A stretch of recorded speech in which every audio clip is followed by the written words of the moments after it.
बहू ससुराल में बिगड़ गई। नेहा की शादी को कुछ ही साल हुए थे। सब बढ़िया था।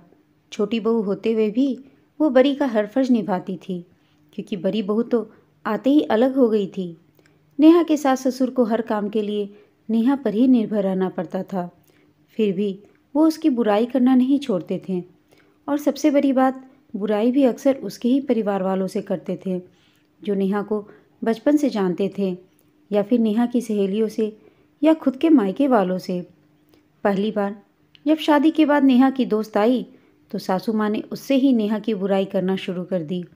जब नेहा को पता लगा तो उसने अपने पति कृष्णा से कहकर माँ जी को समझवा दिया था कि कम से कम जो लोग उसे जानते हैं उनसे तो वो उसकी बुराई ना करे, खुद की जगहसाई ना करवाए। पर उन्होंने एक ना सुनी। उन्हें इससे कोई फर्क नहीं पड़ता था कि बहू की शिकायत वह किससे कर रही हैं।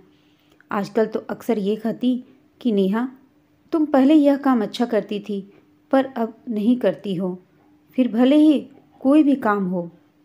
एक दिन नेहा की बुआ उसके ससुराल आई थी। तब सासू माँ की किटी पार्टी भी थी। वो बुआ को भी साथ ले गई और आदतन सबके सामने ही नेहा की बुराई करने लगी। कहने लगी, नेहा पहले बहुत अच्छा काम करती थी पर अब कोई भी काम ठीक से नहीं करती। न ठीक से रोटी बनाती है, न सब्जी बनाती है, न अच्छे से कपड़े पहनती है, ना ही बच्चों का ध्यान रखती है। वो और कुछ बोलती, इससे पहले ही नेहा की बुआ बोल पड़ी, लगता है ससुराल में आकर नेहा बिगड़ गई है, क्योंकि नेहा हमारे घर की बड़ी बेटी है। वह अपने ऑफिस के साथ साथ घर को भी बड़े अच्छे से संभालती है थी और बड़ों से लेकर बच्चों तक सभी का ध्यान भी रखती थी।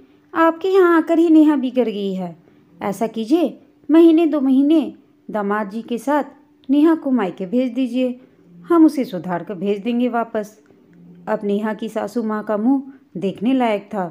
उन्हें बोलने के लिए शब्द नहीं मिल रहे थे। तो बस फिर उठकर वो वहाँ से चली गई, यह कहकर कि आती हूँ, जरा कोई बुला रहा है। और नेहा की बुआ जी भी बस जोर जोर से मुस्कुरा रही थी। किसी से शिकायत करने से नहीं, बल्कि साथ में मिलकर हंसी खुशी रहने से ही परिवार में खुशियाँ रहती हैं। आपको यह कहानी कैसी लगी हमें कमेंट करके बताइएगा। साथ ही कहानी अच्छी लगी हो तो इसे लाइक, शेयर और चैनल को सब्सक्राइब अवश्य कीजिएगा। धन्यवाद।